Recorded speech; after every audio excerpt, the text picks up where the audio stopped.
అనకాపల్లి జిల్లా యలమంచిలో రైల్లో అగ్ని ప్రమాదం జరిగింది. టాటానగర్ ఎర్నాకుళం ఎక్స్ప్రెస్ రైల్లో మంటలు చెలరేగాయి. దీంతో ట్రైన్ను యలమంచిలి రైల్వే స్టేషన్లో నిలిపివేశారు.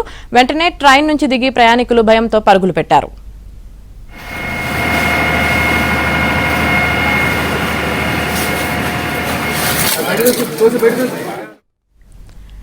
రైల్వే స్టేషన్ కు చేరుకున్న ఫైర్ సిబ్బంది మంటలను అదుపు చేశారు.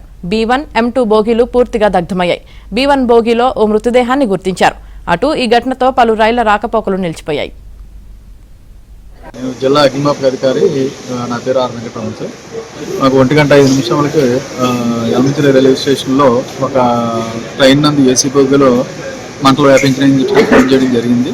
వెంటనే అనకాపల్లి వాహనాన్ని టర్న్అవుట్ చేయగా వచ్చి చూడగా ఇక్కడ ఏసీ బోగిలో B1 మరియు M2 అనే బోగీలందు ఎక్కువ మంటలు వ్యాపించి ఉన్నాయి.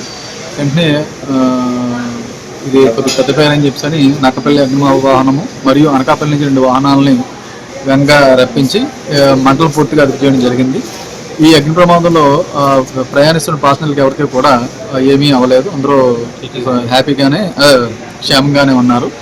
మంటలకు పూర్తిగా అది అదుపు చేయడం జరిగింది. కొంచెం స్మోక్ వస్తుంది, అది కూడా కంప్లీట్ అయిపోయిన తర్వాత ఈ ప్రదేశాన్ని రైల్వే స్టేషన్ సిబ్బందికి అప్పచెప్పి వైద్యనాథ్ జ్యోతిర్లింగం దర్శించుకొని మన టాటానగర్ నుంచి అలపూజ వెళ్ళే ట్రైన్లో 18189 ట్రైన్లో జర్నీ చేస్తున్నాను.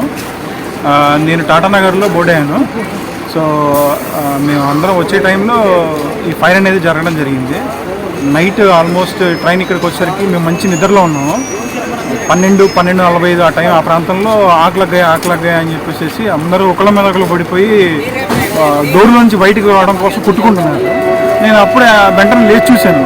అసలు ఏం అర్థం కాలేదు. కాసేపటికి ఫస్ట్ అయితే లగేజ్ తీసుకొని ముందుకైతే బయటకు వెళ్ళిపోవాలని చెప్పేసి అనిపించింది. ముందుకు ఎట్లా కొట్లా తోసుకొని ఆ కిటికీలో నుంచి, ఫైర్ ఎగ్జిస్టింగ్ కిటికీలో నుంచి లగేజ్ తీసుకొని నేను బయటకు వచ్చేసాను.